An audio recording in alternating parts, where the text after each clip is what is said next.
This isn't a prison, not officially. There are no gates, no towers, no walls. And yet, no one ever truly leaves. Welcome to Quirino, the deadliest no-go zone in the Philippines. A place where fear is law, silence is survival, and a man named Jojo reigns.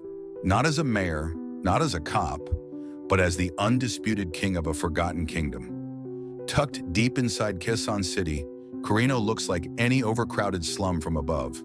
Rusted rooftops, tangled wires, narrow alleys that twist like a maze. But this 1 square kilometer block operates under its own code. It's not just dangerous, it's sovereign. Here, police don't patrol, ambulances don't answer calls, outsiders don't step in unless they're bounty hunters. And even then, they're gambling with their lives. 1 in 4 residents here survives on less than $2 a day.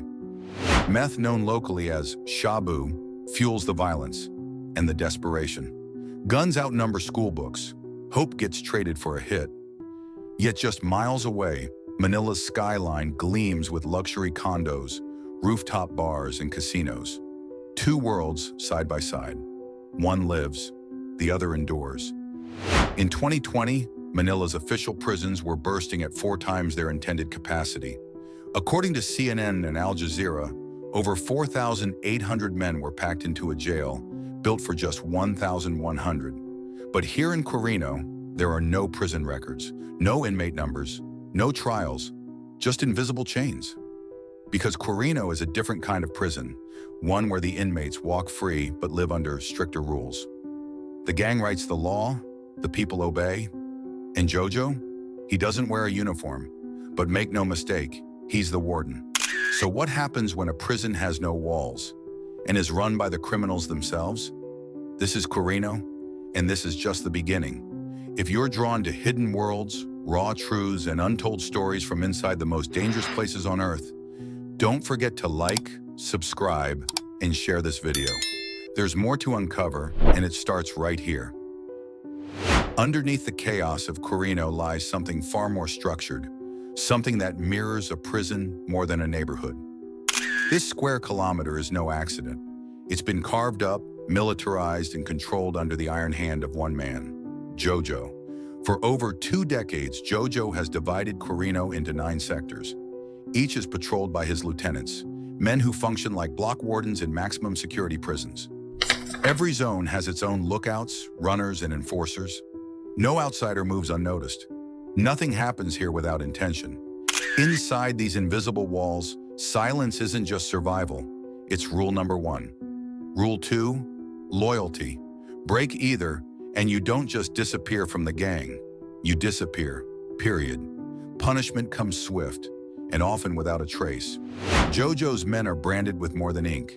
Their tattoos aren't decoration, they're declaration. A Viking crest spans the chest.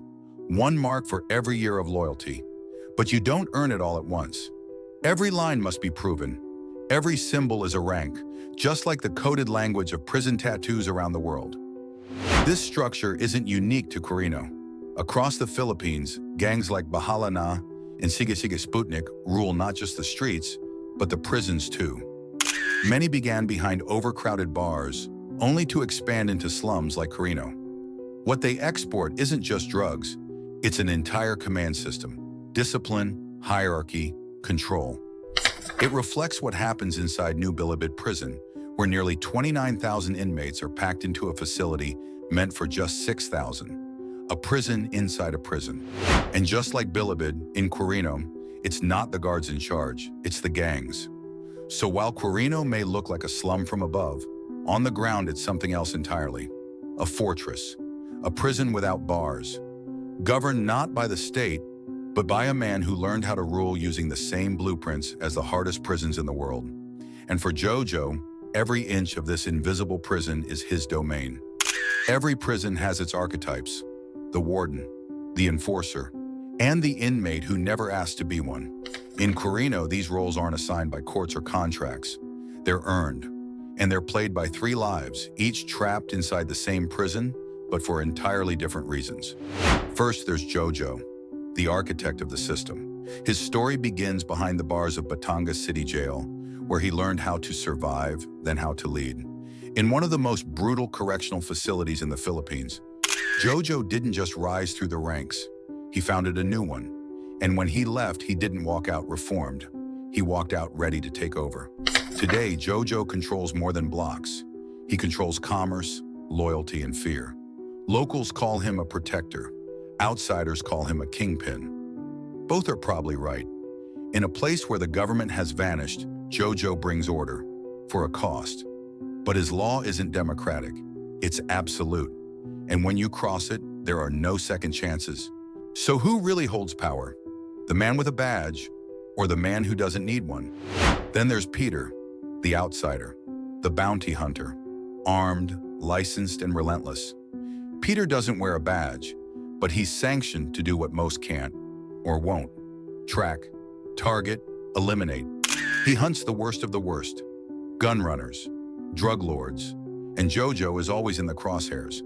Peter works with police, but not like one. He answers to results, not protocols. His justice is faster, riskier, and often more lethal. In his world, paperwork comes after the bullet. And in Quirino, that might be the only justice that sticks. He once admitted, "The first time I killed someone, it wrecked me." Now, it's routine. And finally, there's Meban, the forgotten inmate. She's never stood trial, but every day she serves a sentence. At 21, Meban is a single mother, addicted to meth, and working the streets to survive. She lives just 3 blocks from Jojo's stronghold. And each night she walks into the red light zone with no illusions, only needs, diapers, food, a fix. She doesn't do it for pleasure. She does it to stay alive. Meban never chose this life. She was born into it, into poverty, into addiction, into absence. And now, like Jojo and Peter, she's fulfilling a role inside a prison that doesn't require bars to hold its inmates. Because in Quirino, freedom is a matter of perspective. It starts with a whisper, a name, a location, a price. Peter leans into a vendor's stall, pretending to buy smokes. But what he's really buying is intelligence. A whisper that Jojo's lieutenants have stashed fresh weapons in the western sector. He's heard it before. This time it's reliable. This time Peter's going in. He doesn't go alone. A tactical unit waits in an unmarked van near the edge of the city. Weapons checked, radios ready. No one's calling this a raid. Not officially, but they all know. It's a hunt. The van rolls in before first light. The sky is still black. The air thick with heat and tension. Then, quiet. Doors burst open. Boots hit pavement. Flashlights slice through the dark like scalpels. No warnings, no waiting. When the stash house door creaks, the first shot split the silence. Inside, chaos. Jojo's men scatter. Some shoot, others flee. The air is filled with shouts, gunfire, and crashing bodies. A young scout tries to escape through the back. He doesn't make it. Peter charges in. He's not here for foot soldiers. He's after something bigger. Weapons, phones, files, and if he's lucky, Jojo himself. What he finds is a vault, bricks of shabu beneath the floorboards, 2 Glocks hidden in rice sacks, a burner phone loaded with names, dealers, buyers, maybe even compromised officers. It's evidence, it's leverage. But Jojo? Gone. He vanished minutes before the breach, tipped off maybe by a kid on a corner, maybe a woman sweeping the steps. In Quirino, everyone's an informant, and they all report to Jojo. The raid is marked a success. Several lieutenants in custody, narcotics recovered, data secured, but Jojo remains untouched. As Peter steps back into the morning light, dirt on his boots, blood on his vest, he knows this isn't over. Because in Quirino, power isn't documented, it's felt. And Jojo's presence still lingers. He's not defeated, just repositioned.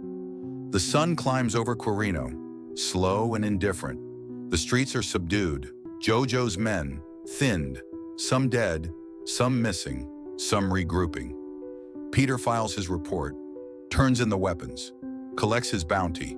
Another mission, another payday, a few $1,000s, another fugitive down. But the list, still growing. On paper, it's a win. But on the ground, nothing changes. By nightfall, Jojo is already back in motion. Whispers place him in a safe house 2 blocks north. Rodney takes command. Orders flow. Meth moves. Business continues. And Meban? She's back in the neon glow. Same street, same routine. Phone in one hand, skirt in the other. No words, no rescue. Just another night. In Quirino, this is normal. This is the cycle. Because this isn't a story about a single raid or a single man. It's about a system that pretends not to exist. A prison without paperwork. A power structure built on silence, fear, and control. The bars are invisible, but they hold just the same. One successful raid does not a liberation make. Quirino is still a prison. It just doesn't call itself one. If you never saw the bars, did you ever know you were locked in? And if you're drawn to what lies behind the silence, don't forget to like, subscribe, and turn on notifications so you never miss the next story that wasn't meant to be told. Thanks for watching. We'll see you next time.